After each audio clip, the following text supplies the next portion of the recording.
والله العظيم احنا اغرب بيت في العالم، ولكننا محل في 1000 مسكن ولا بارتيشن على الدائري. بصوا ده يا جدعان مش بيت شم النسيم، ده كتكوت لونه احمر، كتكوت لونه اخضر، وكتكوت لونه اصفر، مواد ضغط شريان من قدام المدرسه.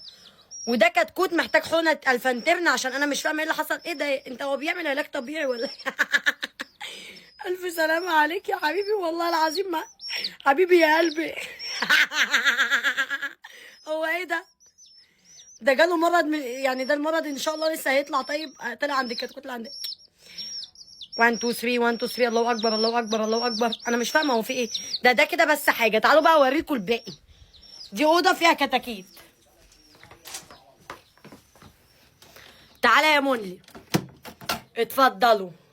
ودي اوضه فيها القطه مياو. خش كده في القفص عشان لسه في حاجات تانية كتير. دي فيها القطه. بصوا بقى في ايه تاني.